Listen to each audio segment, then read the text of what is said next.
তোমরা মোটামুটি অনেকেই আমার পেজে এই ওয়ালমেটটার পিকচার দেখেছো। তো আজকে চলো দেখা এটা কিভাবে আমি বানিয়েছি। আশা করি আজকের ফুল ভিডিওটা তোমরা দেখবে। তো আমি এখানে কয়েকটা কালারফুল ম্যাক্রোম ইউজ করছি। তো আমি প্রথমে গ্রিন কালার ম্যাক্রোমটা কেটে দেখাচ্ছি। এটা হচ্ছে তোমাদের মন মতো একটা সাইজে নিয়ে নেবে। তোমরা যদি চাও একটু বড় সাইজ করতে পারো, তোমরা চাইলে একটু ছোট সাইজও করতে পারো।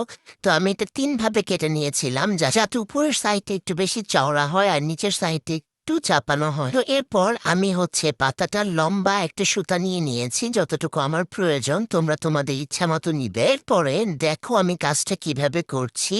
সেম প্রসেসটাতে আমি জাস্ট সবগুলোকে রিপিট করব। একটা সুতাকে ওই লম্বা সুতাটা নিচ দিয়ে দেওয়ার পরে আরেকটা সুতাকে জাস্ট এটার মধ্যে পেঁচিয়ে নিতে হবে। এটা আসলে কিভাবে বলে বুঝাবো বুঝতে পারছি না।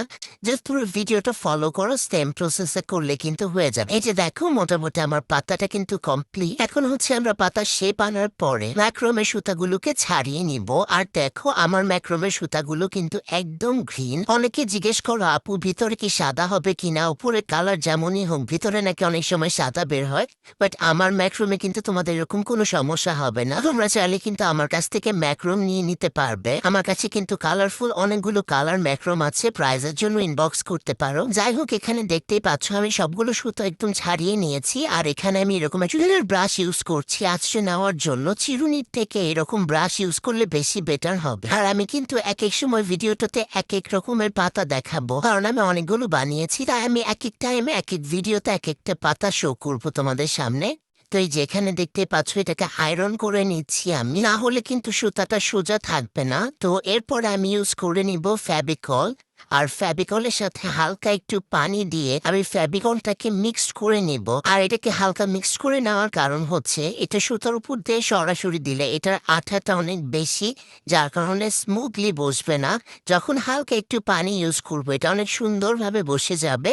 আর এটা শুকাতে দিতে হবে তোমাদের সারা রাত, বেশি সময় শুকাতে দিবে, তাহলে দেখবে একদম শুকিয়ে একদম সুন্দর হয়ে গেছে। এই যে দেখো ইয়েলোটা এটা শুকিয়ে একদম শক্ত হয়ে গেছে। এখন জাস্ট আমি কাটিং করে নিব। কাটিং করার টাইমে এটার হার্ডনেসটা তোমরা বুঝতে পারবে। এটা কিন্তু অনেক সুন্দরভাবে লেগে গেছে, এটা কিন্তু এখন কোনোভাবে ছেড়ে যাবে না। এরপরে যে সুন্দরভাবে আমি কাটিং করে নিচ্ছিলাম।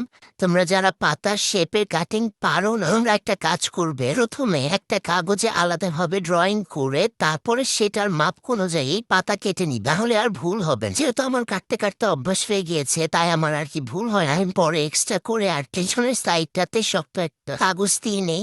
তো এখানে তোমরা মোটা কাগজটা ইউজ করবে, পাতলা কাগজগুলো ইউজ করো না। তো এখানে আমি কাগজটাকে কেটে নিয়েছি অ্যান্ড এটার মধ্যে গ্লু অ্যাপ্লাই করলাম ভালোভাবে। অ্যান্ড গ্লুটাকে আমি জাস্ট ছড়িয়ে দিয়ে এটার পেছনের সাইডটাতে সুন্দরভাবে স্টিক করে দিব, যাতে এটা লেগে থাকে, খুলে না যায়।